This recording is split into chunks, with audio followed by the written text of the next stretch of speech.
Good evening, everybody. My name is Robert Miller, and before I would like to begin, I would like to be honest with all of you. I am I was a Donald Trump supporter of in 2020 and 2024. I believed in America first. I believed in putting the American citizens first. I believed in things would get better, and like millions of other citizens, I believed Washington was finally going to start putting the ordinary citizens first. But today, many of Americans, including myself, are starting to ask difficult questions questions about war, questions about the economy, questions about corruption, and questions about whether either political party truly represents the American people anymore. And tonight we're going to talk honestly about all of it. Not screaming, not propaganda, just honest conversation between you, myself, and the rest of the American people. So, welcome to the Honest Hour. Now, we know a few things are true right now. The U.S. national debt is over $35 trillion and continues to grow rapidly. On foreign conflict, foreign wars, wars that only 30% of American peoples actually support. And by the way, this is Vietnam numbers. Vietnam numbers is crazy in today's society. 30% of Americans support a war that this president created. So we have to be honest with ourselves on where America is truly heading. Because right now, I mean, we see a lot going on in today's society. We see a lot of things that are corrupt. We see a lot of things that are going to affect our future generations of America. So let's get one thing straight. With the economy and inflation, we all know that people were promised a lot of things back in 2024 when Donald Trump ran. We were promised lower inflation. We were promised a better economy for our future generations. We were promised much more staggering wages, or not, much more high wages. You know, we were told that we would be set to get easier out of the rat race in a kind of way. But I guess in following COVID era, the inflation sharply increased with economic disruption, and housing prices have risen dramatically compared to the wages over the last decade. More Americans feel like, younger Americans in today's society feel like it's harder to purchase a home than it was when their parents were growing up. They feel like it's harder to purchase a car or get a loan. They feel like it's harder to raise a family. And you know, statistically, more people in our generation nowadays are not wanting to raise children because of the way that our government is, the way that the system works, the way that the economy is, the way that they can't afford to actually live due to the high inflation. And apparently a global war on terror is kicking back up again in the Middle East. Many of younger Americans can't afford homes at the same age as their parents could, and then grocery prices, rent, insurance, and utilities remain major financial concerns for families. Real wage growth often struggles to keep up with pace with inflation and the cost of living increases. Younger generations increasingly feel financially trapped despite working full-time jobs. This is what we call staggering inflation. I mean, in today's society, it's more harder to purchase a home than it was 20 years ago. People are working 40 hours a week, but they feel like they're making less every time. It's all major corporations and big businesses, rich billionaires making their money off of the American worker, the average American worker who works 40 hours a week just to make their boss money. And Americans were promised economic relief, but many of families still feel like survival is getting harder every year. They feel like each year, the more we advance in the future, the harder it is to live. And I've talked to many of these Americans, young Americans, who feel trapped. People who are just graduating high school, people who are graduating college. They can't afford to live in the society at points in times. It's harder to go to college nowadays because of how big our national debt is, or how big it is on student loans, how high interest rates are. College students are financially trapped for the rest of their life because, well, when they went to college and they signed off for that student loan, it put them in a trap. 40-year loan, 30-year loan. And it's a whole lot to pay back, especially they're advancing into their future. So the more that they advance into their future, the more and more they have to pay. Then they got their own bills to worry about, their own families to raise. And there's a reason why there's not as many people in our generation that is raising kids, because of how hard it actually is. And it doesn't help that we have many of politicians who are now working for themselves, or working to be loyal to their party, or be loyal to the president of the United States. I mean, in the Iran foreign policy war, what we have going on here, I mean, this is crazy and pathetic for a lot of Americans, like myself and like many of younger Americans who feel the same thing from the distance from the Middle East. Americans remain deeply skeptical on foreign wars after the Iraq and Afghanistan war. Can many people criticize the generation now for taking an effect on opposing this war because of what we've grown up in? Because of what happened in Iraq and Afghanistan, what's happened in the Middle East for the past 20 years? I mean, can we really criticize that? Can we really criticize what's going on now when Americans feel it deeply at home? I mean, we have a president, Donald Trump, who supposedly said, oh, well, I'd rather have gas prices go up now, and I'd rather have our national debt go up now than the future generations have to worry about a war 20 years down the road. But what he's not telling you is the fact is that our future generations are going to have to pick up this debt and fix the chaos that 40 years or 50 years of destruction has left us. He's not telling you that. Representatives aren't telling you that. Mike Johnson isn't telling you that. In fact, one of the only representatives that I know that would probably tell you that is Thomas Massie, a guy who unfortunately lost his re-election bid last night in the primaries to Ed Galligan. In despite of everything, he was a great representative. He was actually one of the only representatives that actually spoke out among both parties, besides Senator John Fetterman. And, I'm not going to lie to you, all of you, because I used to be a far-right MAGA supporter. And I used to support all these people. I never once reached out to look at both parties. Instead, I was so focused on my own. Now, after this year, I've seen what a lot of people were talking about. And it's not even just the Democratic Party, who like to oppose Trump on everything. Because I'm not saying that the Democrats are any better. In fact, they're way more worse in my political opinion. I think we'd be better off still where we're at now. But the fact is that we're still not good enough for the future. We have broken promises from left to right from the current administration. I mean, we have people like Donald Trump who said that they completely obliterated Iran's nuclear weapons of mass destruction. But then we have his staff saying another thing, saying that, we still have about 80% left of obliterating their nuclear weapons of mass destruction. We have about 80% left. So either Donald Trump is not getting briefed by his staff correctly, or Donald Trump is lying, his staff are lying, or they're both lying. And we were lied to about that.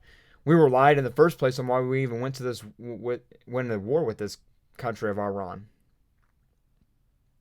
There's no evidence whatsoever that they had weapons of mass destruction, and people are going to say, they were trying to shoot missiles at Israel. Israel.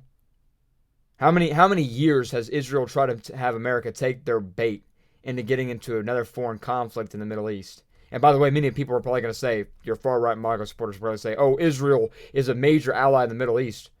No, they're not. We have countries like Kuwait over in the Middle East who are major allies, which, by the way, were our major oil suppliers. Why do you think we went to war for the Persian Gulf War back in the early 1990s under the Bush administration? Because back then they were also our major oil supplier. And by the way, Iraq was trying to take their oil and invade them and take them over. Do we see anything like that nowadays? No, we don't. We never seen Iran actually try to attack Israel on anything. In fact, we were the first ones to try to attack first, try to obliterate their so-called nuclear facilities. We did that back in June. And of course, me being me, a MAGA supporter at the time, I didn't question it.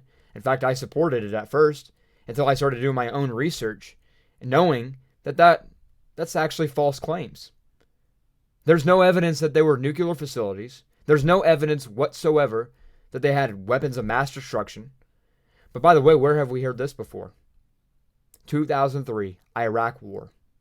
George W. Bush came out and decided to have Congress vote to declare war on Iraq, saying that, they have weapons of mass destruction, when he was falsely briefed by his staff and Donald Rumsfeld, who was his Secretary of Defense. Nobody talks about that. But everybody thinks that this guy, Pete Hegseth, is a major, big guy for Secretary of Defense. Think he does everything right? So the public trust and intelligence claims surrounding war was declined significantly since Iraq. And it has. We've been lied to on foreign conflicts a whole lot. A lot more than what you think. I mean, it's bullshit. It's bullshit for a lot of people who like myself, younger generations, have to struggle from this. And so, I mean, it's crazy. But guess what? You know who doesn't get affected by this war? The rich billionaires. Because another topic I'd like to get into is how the fact that during the Trump administration, for right now, for his first year, he reduced taxes on major corporations and the rich billionaires, but he failed to reduce taxes on the middle class. The majority of people who pay taxes are the middle class. The majority of people who contribute to America's wealth is from the middle class. Did you know that only about 10% of the wealthy actually contribute to America's economy, or actually contribute to funding America's economy, to fund us in a war, to fund our infrastructure, to fund our military? Majority of these people who fund this stuff are from the middle class. If we even have a middle class anymore. Thought we were promised to get that back too, but it really hasn't happened, because apparently we're entering America's golden age. Golden age of America. America's coming back. Yeah, in fact, that we're going the exact opposite of that, pal. Donald Trump promised a golden age of America, but yet we're actually not even nowhere near close. You know when America's golden age was? The few months we had after World War II. After World War II, before we went to the so-called Cold War. 40-year Cold War. So, that was America's golden age at that point. Believe it or not. And so we sit here, we talk about all this stuff, and we talk about America's golden age. We talk about how America's being rebuilt. America's coming back. Where do you even see any of this at? I feel like, and it's not even me feeling it, it's also a lot of other Americans who feel it, especially younger generations. By the way, we only have one person from Gen Z who's actually a part of Congress at all entirely. We have a lot of baby boomers, Gen X's, who are part of Congress. Why do you think? I mean, what makes you think that they actually care about the younger generations? Because for years now, since the Nixon era, for years now, our national debt deficit has went up. Double time the amount almost each year. Heck, we're $38 trillion in debt, about to reach $39 trillion in debt, and that's close to $40 trillion. How crazy is that? And then we're spending almost $1 billion a day towards a war that only 30% of Americans actually support. 30%? Do you know how crazy that is? That is Vietnam numbers, if you think about it. That's Vietnam numbers. That means 70% of Americans don't support this war that we're in. But yet, it's all being funded under the taxpayer dollars. Trump has all this money to build fancy ballrooms in the White House. If he wants this war so bad, why doesn't he fund it himself? Take all of his billions of dollars and go fund a war.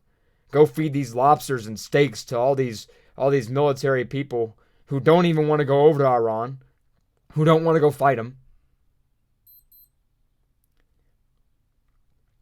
Majority of, and you'd be surprised, actually, majority of a military, people part of the military don't support this conflict at all. Fighting for Israel is the wrong thing to do.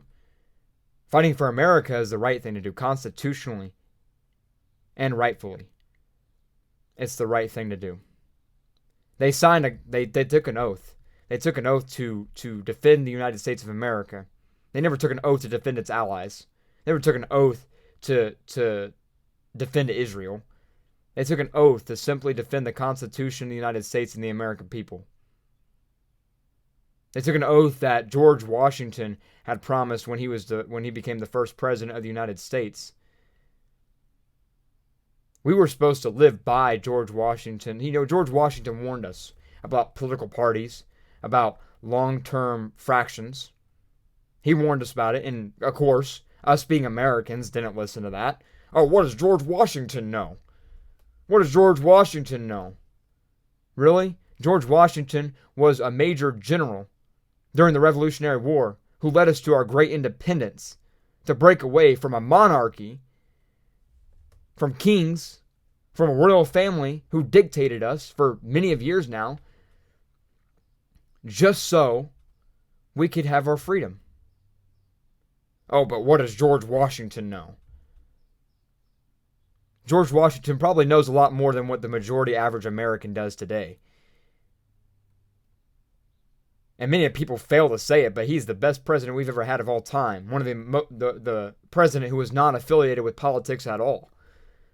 He did what was right for the Constitution and the American people. He never did what was right for a party or for a leader, to be loyal to a leader like majority of our representatives are. And we came to terms to that majority of representatives are just loyal to their party or leader. They're not loyal to their constituents. Do you actually think that they care about their constituents? Do you actually think that? I mean, I praise Congress for the bill that they just passed about congressmen and women not getting paid during government shutdown. That needed to happen a long time ago.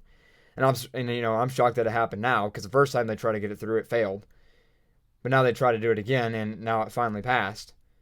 But where was that 40 years ago?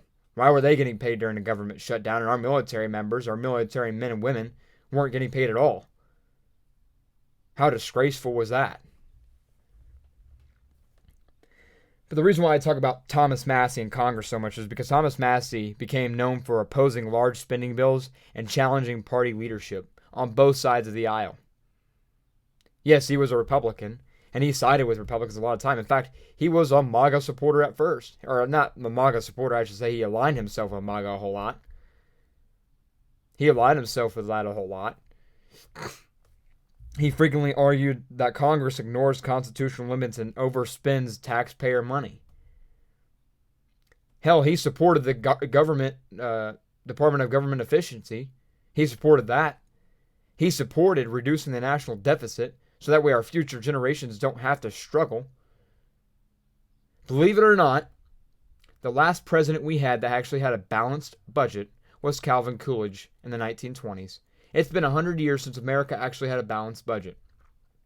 Then guess what? We had actually one president, whether you hate him or not, had one of the least national deficits out of any president of all time in recent years. Who didn't raise it as much as any other president has in the recent years is Bill Clinton. Bill Clinton, during his policies, he actually reduced spending. He raised taxes, yes, but he reduced spending. So it was actually one of the slowest growths in our national deficit in recent years out of any president. Because, of course, we had Bush go to Iraq, and that spent billions of dollars towards a war that we never should have been involved in. Of course, we had Obama, who was funding health care and to all the needy, who some people who didn't even need it. And then we have Donald Trump, who's supporting a war that we also don't need to go into, that we're spending almost $1 billion a day and going into. We had Joe Biden try to do the Inflation Reduction Act, which still cost us millions of dollars. And then, we had all these illegal immigrants on Medicaid and welfare, funding them to go to schools. That was during the Biden administration. We spent billions of dollars on that. So either way, whether you're on either side of the aisle, both parties are wrong right now. Both of them are in the wrong. You got two of them in the recent years that have supported going to war and spending billions of dollars. You had the other two who was spending massive amounts of money on some unuseful programs for the government to expand our government. And then we want to talk about we're going to reduce the national deficit like Donald Trump had promised in 2024. We're going to reduce the national deficit. But now he's coming out and saying something totally different. He said, I would rather have our national deficit go up now and have Iran not have a nuclear weapon and then protect our future generations of America. But either way, it's making our future generations pay more. It's making them get affected. They're going to have to pay the cost later in the future.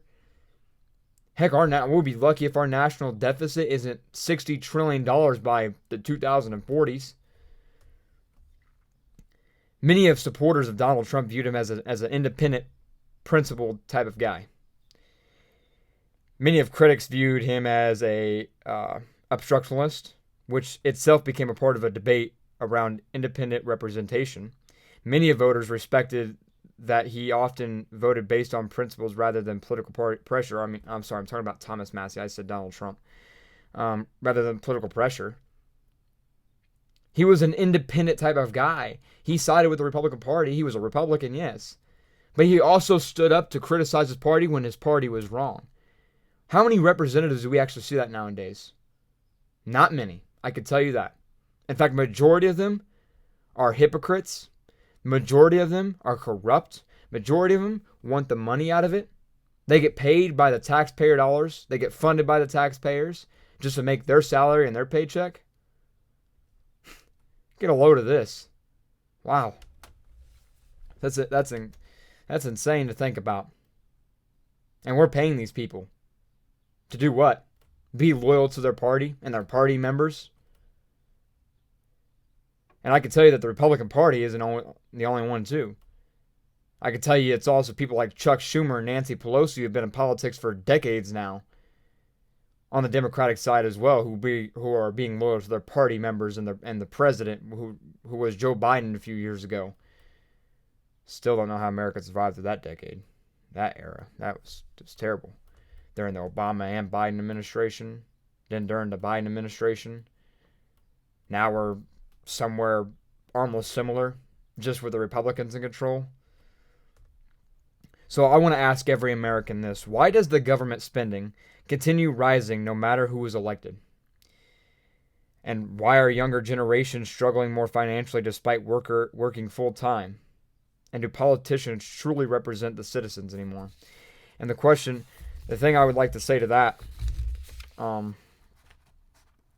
is, does the government spending continue, or why does the government spending continue rising no matter who is elected?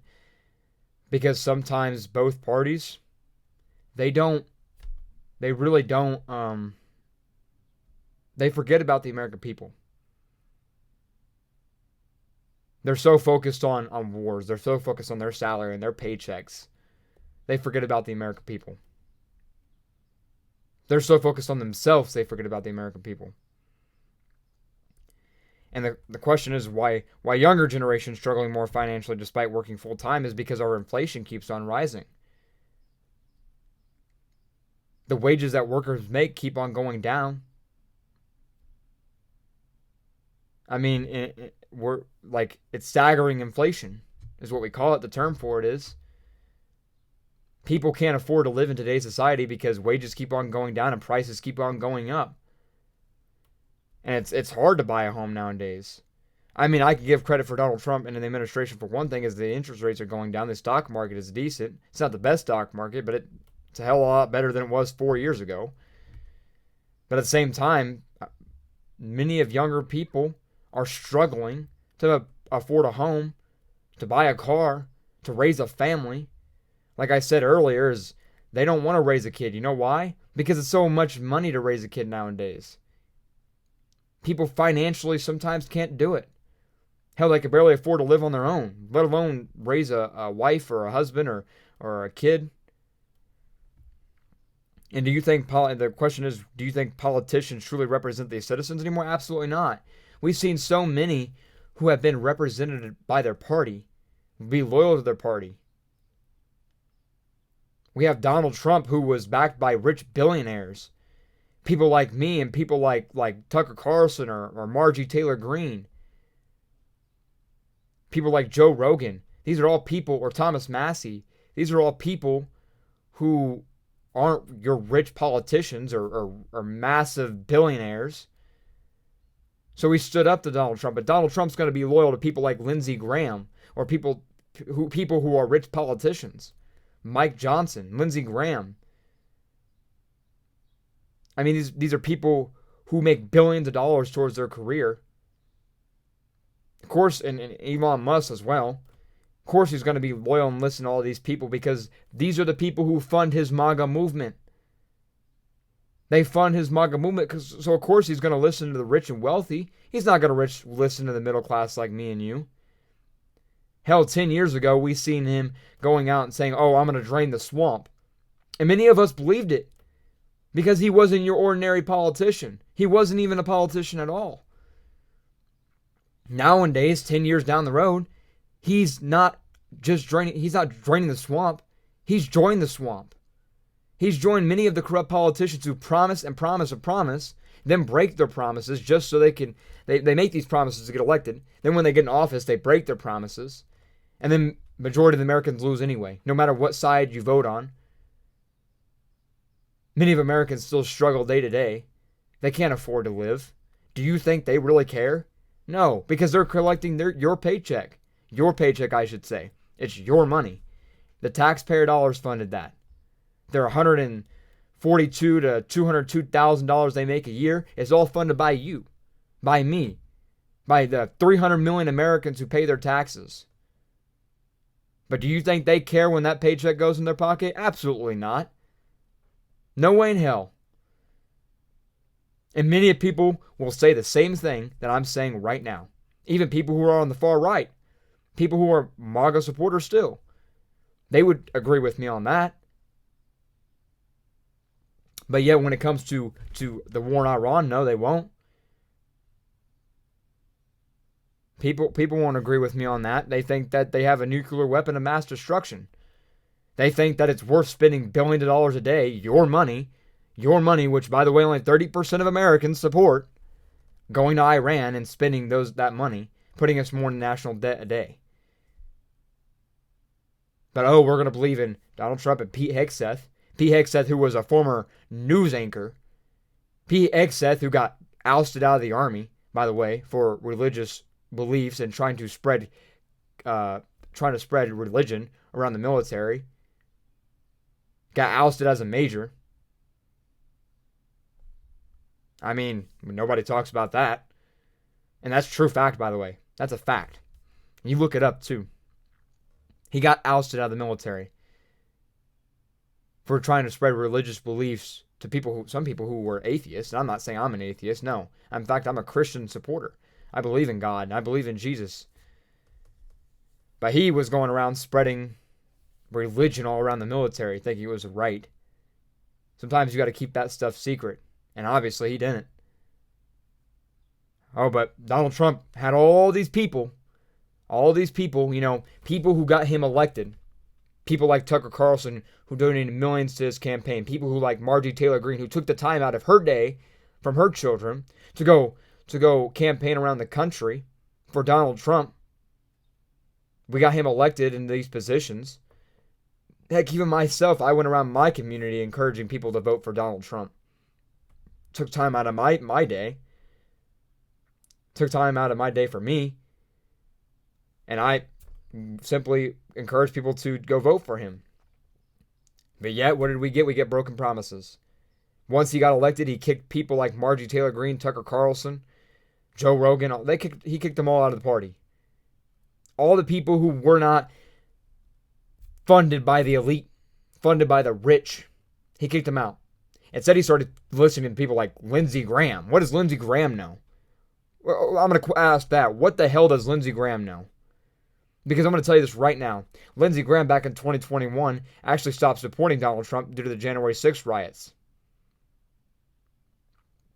Did you know that? He criticized Donald Trump after January 6th of 2021. Oh, but then he comes back in 2024, endorses Donald Trump, says, oh, we're going to make America great again. And then now he's backing Trump. And now what does he say now? He says anybody who stands in Donald Trump's way or opposes his agenda, you better watch your back because you're not getting reelected. That's what Lindsey Graham says. I guarantee you he won't win his seat in 2028. And I guarantee you that majority of the Republicans are going to lose their seats by these midterms. We've won the Republican Party. I've won the Republican Party. If they keep on going down the same path that they do, we're not winning the midterms. Because the majority of Americans feel like they're unheard. And if you have a war going on right now that only 30% of Americans support, you think that you're going to win the midterms? You're out of your mind. You're smoking crack or cocaine. That's crazy. Do you think during the Vietnam era, you think people would have actually voted for the Democratic Party more and more? People who supported a war in Vietnam? Do you think people would have voted for LBJ in 1968 when he escalated the war in Vietnam? Hell no, they wouldn't have. Why do you think LBJ resigned, or not resigned, but dropped out of the race in 1968? Make way for Robert F. Kennedy, who opposed the war in Vietnam, by the way. He was on the term to win the election against Richard Nixon even, too. Nobody talks about that. Oh, but then we're getting told by all these far-right MAGA supporters, support the president, back the president. We're in a war right now. I'm sorry, I'm going to tell you this right now. I'm not supporting any president or backing any president that's going to a war that I don't support, that I don't think is necessary, not constitutionally. Hell no. And the 70% of Americans won't either. I guarantee that. Do you think that if you would have told people back in the 1960s, back in 1967, during the escalation of the war of Vietnam, do you think they would have supported LBJ if you would have told them to support LBJ because we're in a war in Vietnam? Hell no. We had thousands of Americans dying. We had no reason to go over to Vietnam. You know why we went over to Vietnam? Because it made another man richer. It made your political leaders richer. Made them money. It made them a hell lot of money. But what about the average American people? And it's the same thing that we're going through right now. Many of rich politicians made their money off the war in Iraq. Many of rich politicians made their money during the bombings of Libya during Obama's administration. Many of rich politicians made their money going to war to Iran currently now in our situation. And just so you know, we just got out of the Middle East and Afghanistan. What was it, 5 years ago? Now we're back over in the Middle East. Far more of a conflict. We were in Afghanistan for what, 20 years? We were in Iraq for what, 13, 14 years? Costed thousands of soldiers' lives to put their line on a war that was lied to them. They got lied to. Think about that. You don't have to be a service member to realize that. To what you put your life on the line for. And yeah, many of these servicemen and women who have the choice to join the military right now, many of them do. But it's a different story when they're lied to and sent to war because they think that they have weapons of mass destruction, even though they don't. Nobody talks about that. And another question is are Americans losing faith in institutions because they feel unheard? Absolutely. Every day. Many of Americans are unheard. Many of Americans don't want to go to war in Iran. The 70% of Americans don't get their voices heard. The rich elite do. The rich elite who don't fund this war. But the middle class does. The rich elites don't care if we go to war. You know why? Because it doesn't come out of their pocket. They make their billions. Major corporations. They have their workers work like slaves every day. Slave their lives away for sometimes not enough money. Some people don't even get paid enough. With the way that wages are nowadays, the way that inflation is, People are working more, making less, and prices keep going up. But not many politicians consult that. Not many politicians confront that. And so, another question is can America afford endless debt and endless conflict at the same time? Absolutely. We don't have to go to war. We don't. Not with a war with Iran. We don't have to go to war with Russia. We don't have to go to war with China just because they believe in something different than us. If they threaten us or attack us, absolutely. But if they believe in some things that are different, why go to war? Why? What's the point of it? If they believe in something different, why go to war? Hell, that's what the Cold War is about. That's what the war in Vietnam or Korea, that was what that was all about. I'm not saying I like communism. Hell no, I hated communism. I think communism is a very dangerous thing. But why go to war for it? Just because they believe in different than us? So I guess in this way, Washington talks about responsibility during campaigns and spends trillions once elected. Then they break their promises. And then Americans feel unheard or left out. So, I mean, I got to say truly to what the Americans are actually feeling right now. And why are younger generations struggling more financially despite working full time? I got to say is that's one of the most honest answers I can give you on that question.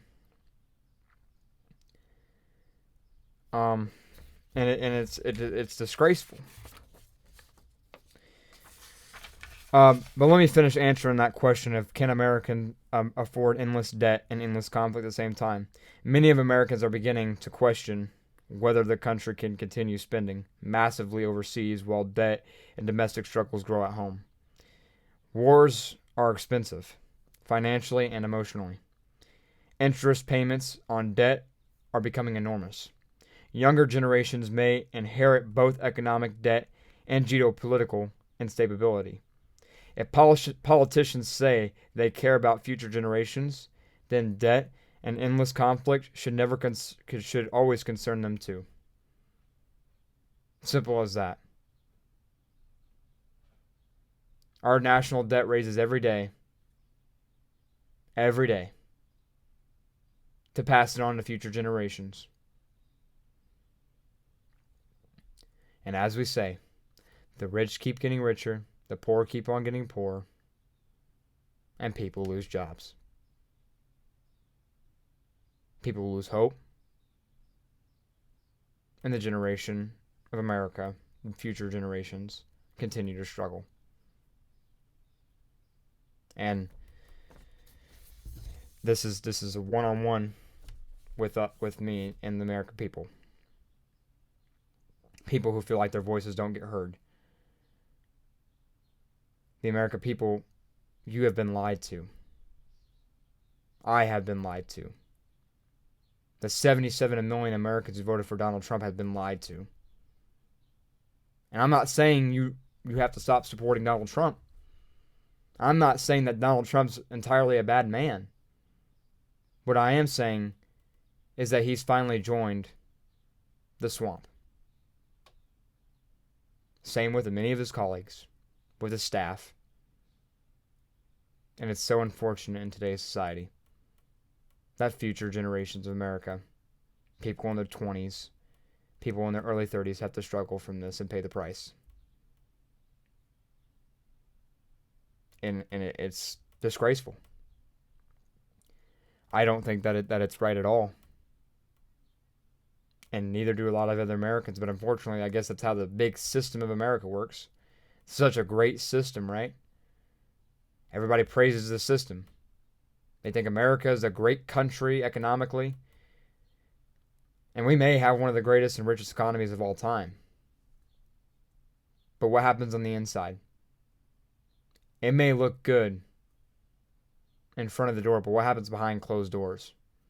Americans are really struggling. factories keep on closing. And guess what? With Trump's tariffs, they don't care. Because guess what?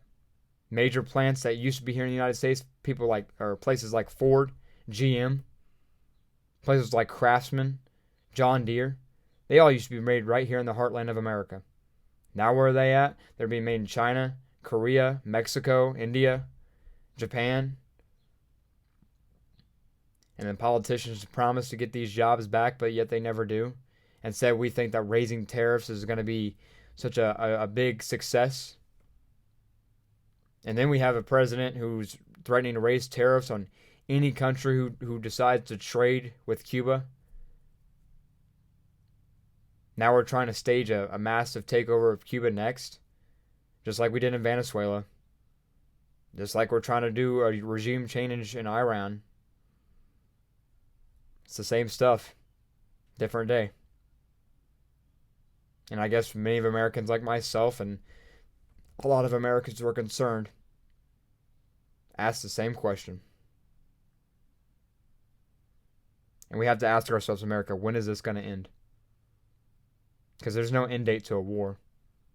There's no end date to corruption. We still elect these corrupt leaders. Just like we seen last night, Ed Galligan got elected or nominated. And at this point, America just lost all hope. It just shows that the Republican Party is just being loyal to a president who doesn't care about you, doesn't care about the American people, who broke his promises. America's, I'm sorry to say, it's slowly crushing itself to death.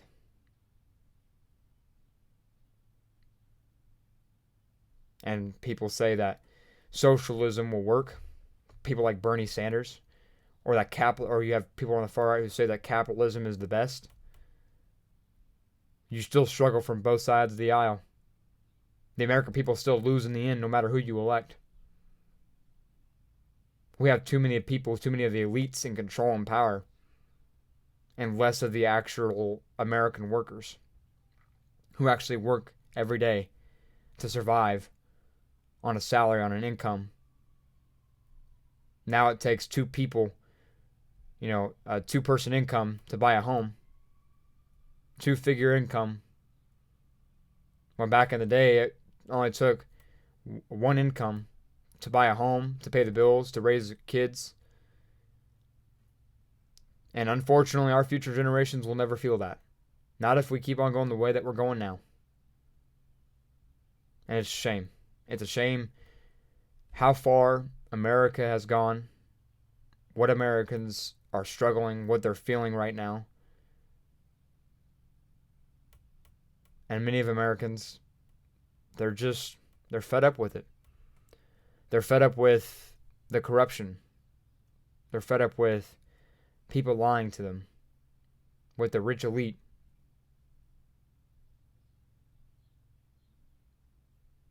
And so, I gotta say, it's disgraceful to every American. And I'm sorry that you've been lied to. I'm sorry we didn't get what we promised. That is going to be the end of today's podcast. I would like to thank you for listening in. And if you have any concerns, leave them in the comments. If you have any things that you would like to talk about or ask questions, leave them in the comments. And I promise, hopefully, one day, our generation, future generations will actually see some hope and positivity in the future. Thank you for listening in. I'm Robert Miller, the host, and this is The Honest Hour.